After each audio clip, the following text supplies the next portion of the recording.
Students, video number 24 समष्टि अर्थशास्त्र का लास्ट टॉपिक हम पढ़ने जा रहे हैं चैप्टर नंबर 6 से। और वो टॉपिक है भुगतान शेष खाते। ऐसा मान के चलिए लास्ट टॉपिक है, लेकिन इस टॉपिक से एक एग्जाम में बहुत ज़्यादा क्वेश्चन पूछे जाते हैं। भुगतान शेष किसे कहते हैं, भुगतान शेष खाते के कौन कौन से घटक है, भुगतान शेष व्यापार शेष में क्या अंतर, कई तरह के क्वेश्चन आपके बोर्ड में पूछे जाते हैं। इस पूरी वीडियो को देखेंगे तो आपको जो अलग अलग क्वेश्चन मैंने बताया उन सबका जवाब आपको मिल जाएगा। मैं हूं नकुल सर और आप देख रहे हैं द इकोनॉमिक्स गुरु। सब्सक्राइब कर लीजिएगा चैनल को, ठीक है ना। इसके बाद मैं आपके बुक के आपके कोर्स की जो अलग अलग टॉपिक के बीच में जो डिफरेंसेस को बताऊंगा लगातार, ठीक है ना। इसी तरह से इंपॉर्टेंट टॉपिक्स का जो डिस्कशन है पूरे साल चलता रहेगा, हर पल चलता रहेगा, हर दिन आपको कोई ना कोई वीडियो मिलता रहेगा। चलिए सबसे पहले हम बात करेंगे व्यापार शेष यानी कि बैलेंस ऑफ ट्रेड की, जो कि भुगतान शेष का ही एक भाग होता है। और भुगतान शेष को पढ़ने से पहले हमें व्यापार शेष को समझना होता है। व्यापार शेष यानी कि बैलेंस ऑफ ट्रेड आखिर होता क्या है। बैलेंस ऑफ ट्रेड देश के कुल दृश्य निर्यात और कुल दृश्य आयात के मूल्य का अंतर होता है। यानी कि जहां पर देश में केवल इसके अंतर्गत देश के केवल दृश्य मदों का ही आयात निर्यात शामिल किया जाता है, ठीक है ना। दृश्य मदों का आयात निर्यात होता है। और दृश्य मदे जैसे जो जितनी भी भौतिक वस्तुएं हैं, भौतिक वस्तुएं जैसे मशीनें हो गई, कपड़े हो गए, दवाइयाँ हो गई, जो हमारे सामने दिखता है आंखों से, इन सब चीज़ों के जो आयात निर्यात होता है उसको शामिल किया जाता है। तो यहाँ पर जो व्यापार शेष का फार्मूला बनता है आपका, व्यापार शेष निकालने का व्यापार शेष का फार्मूला बन जाता है आपका दृश्य मदों का निर्यात माइनस दृश्य मदों का आयात। यानी कि दृश्य मदों के निर्यात में से दृश्य मदों का आयात घटाते हैं तो जो अंतर बचेगा उसी अंतर को व्यापार शेष कहते हैं। और व्यापार शेष पॉजिटिव और नेगेटिव हो सकता है क्योंकि इसके अंदर केवल हम एक ही प्रकार के मदों को इंक्लूड करते हैं। अब व्यापार शेष के आगे जो टॉपिक है वो है भुगतान शेष। इसके अंतर्गत जैसे कि व्यापार शेष में केवल दृश्य मदों के लिए, लेकिन भुगतान शेष के अंतर्गत किसी देश के शेष विश्व के साथ हुए सभी आर्थिक लेन देन के लेखांकन के रिकॉर्ड को कहते हैं, ठीक है ना। अब बात ये है शेष विश्व का जितने भी आर्थिक लेन देन होता है, और ये जो लेन देन होता है ये लेन देन होता है एक निश्चित लेखा वर्ष के अंतर्गत, और लेखा वर्ष के अंतर्गत जितने भी आयात और निर्यात होते हैं, और इसके अंतर्गत सभी प्रकार की वस्तुएं शामिल होती हैं, चाहे वो दृश्य हो, चाहे वो अदृश्य हो, या चाहे वो एक पक्षीय अंतरण हो। अब दृश्य अदृश्य एक पक्षीय अंतर क्या होता है इसके बारे में डिटेल से मैं आगे बताऊंगा। फिलहाल ये समझिए दृश्य वस्तु जिसका मतलब सारी भौतिक वस्तुएं, अदृश्य सारी सेवा की वस्तुएं, और एक पक्षीय अंतर का जैसे दान वगैरह। इन सभी का लेखा जोखा, इन सभी का लेन देन जो एक लेखा वर्ष के अंतर्गत होता है उससे संबंधित जो रिकॉर्ड रखा जाता है उस रिकॉर्ड को हम जो है भुगतान शेष कहते हैं। ये जो विवरण होता है, विस्तृत विवरण होता है, उसे हम भुगतान शेष या फिर बैलेंस ऑफ पेमेंट कहते हैं। प्रोफेसर बेनहम ने इसके बारे में थोड़ा डिस्क्राइब किया है। किसी देश का भुगतान शेष किसी दिए हुए समय में, समय मतलब निश्चित लेखा वर्ष या अकाउंटिंग या जिसको बोलते हैं, सारे संसार के साथ उसके लेन देन का लेखा होता है। क्योंकि पहले का तरह रहा नहीं, अब हर देश विश्व के विभिन्न देशों के साथ क्या करता है, व्यापार करता है तो कुछ निर्यात भी करता है, कुछ आयात भी करता है। जब निर्यात और आयात होगा तो जाहिर सी बात है उसका लेखा जोखा भी रखा जाएगा, और उसका जो लेखा जोखा रखा जाता है उसी को भुगतान शेष का नाम दिया गया। इसकी विशेषताएं होती है कुछ भुगतान शेष की, ठीक है। अब हम भुगतान शेष खाते की कुछ विशेषताओं के बारे में जान लेते हैं। सबसे पहली विशेषता, क्रमबद्ध लेखा रिकॉर्ड। भुगतान शेष में किसी भी देश के सभी वस्तुओं के आयात और निर्यात के संबंधित जितने भी ट्रांजैक्शन होते हैं ठीक है ना, जितने भी ट्रांजैक्शंस होते हैं उन सारे ट्रांजैक्शन को रिकॉर्ड करके रखा जाता है स्पेसिफिक बुक में। अब क्योंकि इन सबको रिकॉर्ड रखा जाता है तो इसका हिसाब किताब होता है, इसकी पूरी प्रॉपर अकाउंटिंग होती है, ठीक है ना। जैसे कि आपका दोहरा लेखा प्रणाली के अंतर्गत।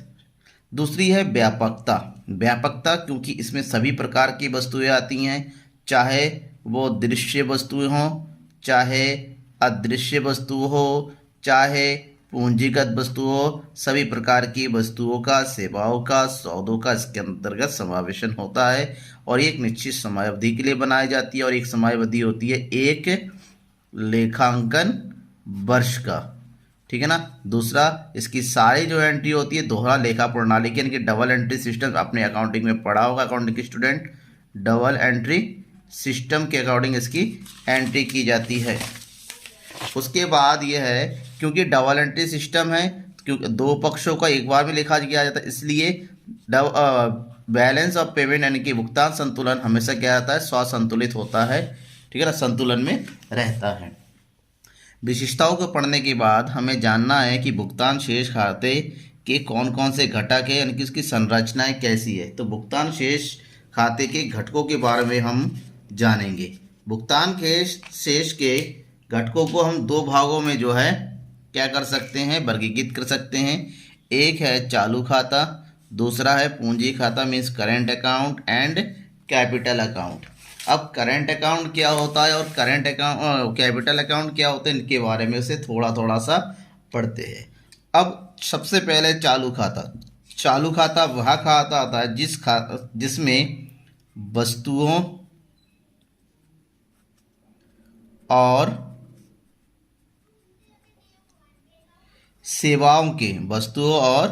सेवाओं के आयात निर्यात के भुगतानों का, ठीक है ना, भुगतानों का लेखा किया जाता है।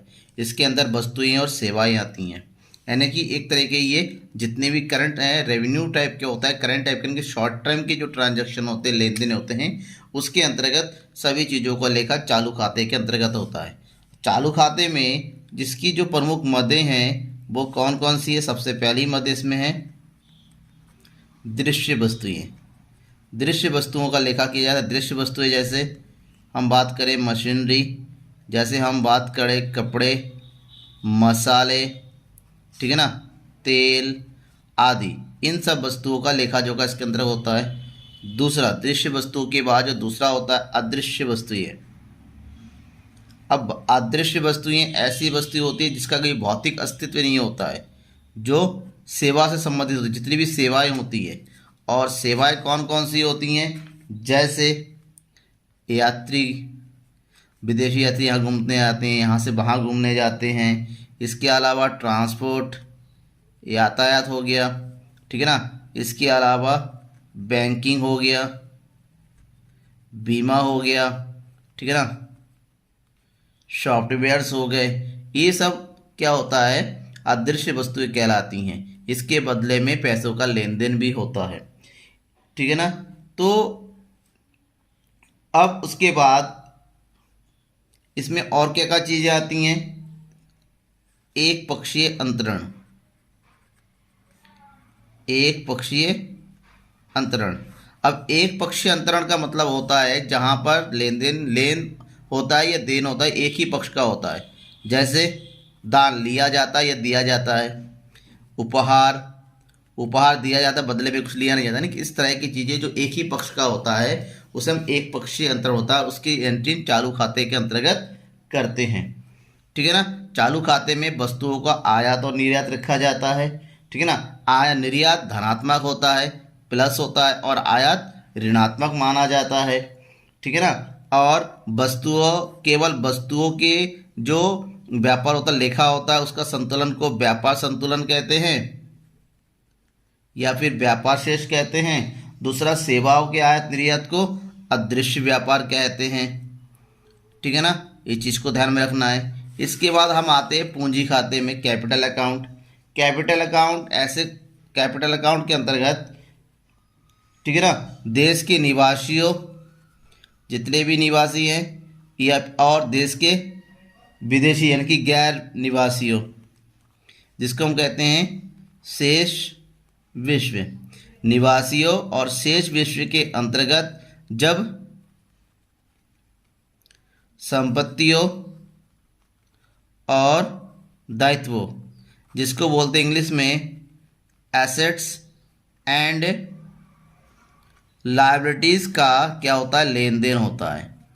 और क्योंकि ये दीर्घकालीन होता है, ठीक है ना, ये दीर्घकालीन ट्रांजैक्शन होता है, इससे पूंजी खाते के अंतर्गत इसमें बेसिकली सबसे ज़्यादा कौन कौन सी चीज़ें आती हैं, जैसे सरकारी सौदे, एक सरकार के द्वारा दूसरे सरकार के साथ किए गए सौदे, ठीक है ना, ये लंबे अवधि के लिए होते हैं। दूसरा कंपनियों के जिसके निजी सौदे जिसको कहते हैं, एक कंपनी मल्टीनेशनल कंपनी का दूसरी कंपनी के साथ करना, ठीक है ना, जैसे रिलायंस इंडस्ट्री ने वॉलमार्ट के साथ किया है सौदा, तो ऐसे सौदों को हम निजी खाते। उसके अलावा एफडीआई, फॉरेन डायरेक्ट इन्वेस्टमेंट, विदेशों से जो तो पैसा आता है, ठीक है ना, इसके अलावा पोर्टफोलियो निवेश होता है, पोर्टफोलियो निवेश, पोर्टफोलियो के बाद देश सरकार की सिक्योरिटी में विदेशी लोगों ने पैसा लगाया, या फिर हमारे यहाँ के लोगों ने दूसरे सरकार के पोर्टफोलियो में पैसा इन्वेस्ट करना।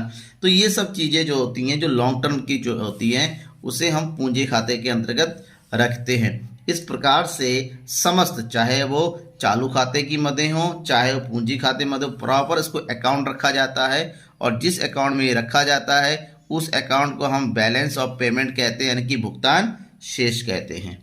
ठीक है ना, इतना आपने समझ लिया होगा।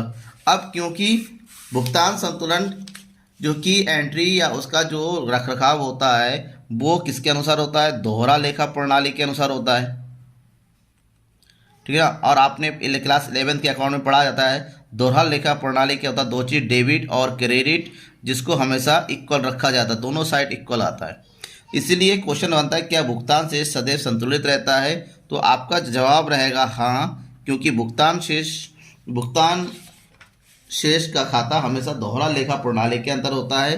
तो जितना लिया जाता है उतना ही दिया जाता है, लेकिन जितना डेबिट होता है उतना ही क्रेडिट होता है। इसीलिए इसका जो देनदार होता है और इसका जो लेनदार होता है उसका हमेशा ये क्या हो जाएगा, बराबर हो जाएगा। इसलिए ये हमेशा क्या होता है, बराबर संतुलित होता है। लेकिन दूसरा क्वेश्चन है क्या भुगतान शेष असंतुलित भी हो सकता है, कि हाँ भुगतान शेष असंतुलित भी हो सकता है। और ये असंतुलित क्यों हो सकता है, इसके कुछ प्रमुख कारण हैं। कारणों में हम बात करें, सबसे पहला कारण है इसके प्राकृतिक कारण। प्राकृतिक कारण मतलब जब देश में बाढ़ की स्थिति आ जाती, बहुत भयावह होती है, या फिर सूखा पड़ता है, या अकाल आता है, या फिर सुनामी आती है, ठीक है ना, या फिर आपका भूकंप होता है। इससे देश की अर्थव्यवस्था को बहुत ज़्यादा नुकसान पहुंचता है। जब देश की अर्थव्यवस्था को बहुत ज़्यादा नुकसान पहुंचता है तो ऐसे समय में निर्यात से ज़्यादा आयात हो जाता है और हमारा भुगतान संतुलन जो है असंतुलित हो जाता है, ठीक है ना। दूसरा जो होता है आर्थिक कारण। आर्थिक कारण का मतलब विकासशील देशों में क्या होता है, विकास को बढ़ाना होता है। विकास दर में वृद्धि के लिए व्यय पर अधिक ध्यान दिया जाता है। जब व्ययों पर अधिक ध्यान दिया जाता है तो ऐसे में पूंजीगत वस्तुओं का आयात भी अधिक होता है, जिस कारण से जो है भुगतान शेष असंतुलित होने का चांस बना रहता है।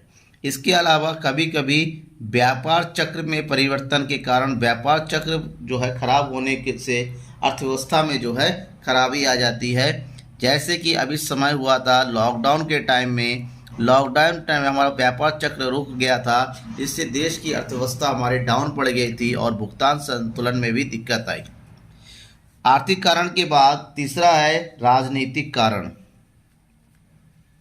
राजनीतिक कारण का मतलब जैसे देश में अगर सरकारी अर्थव्यवस्था, सरकार जो है अस्थिर हो, सरकार के अस्थिर होने से पूरी अर्थव्यवस्था भी अस्थिर हो जाती है, क्योंकि नियम, ठीक है ना, जो डिसीजन होता है, जो निर्णय होता है वो सरकारी कारणों से जो है अव्यवस्थित हो जाता है। इसके अलावा जो सुरक्षा होता है, सुरक्षा व्यय होता है वो नहीं हो पाता। इसके अलावा अन्य देशों के साथ अंतर्राष्ट्रीय संबंध जो है वो खराब हो जाते हैं। ऐसे में भी जो है हमारे देश का, किसी भी देश का भुगतान शेष असंतुलित हो सकता है, ठीक है ना। तो बेसिकली ये कुछ कारण है जिसके कारण से भुगतान संतुलन जो है इन केस असंतुलित हो सकता है, लेकिन नॉर्मली हम कहें भुगतान संतुलन हमेशा संतुलित ही रहता है। Thank you.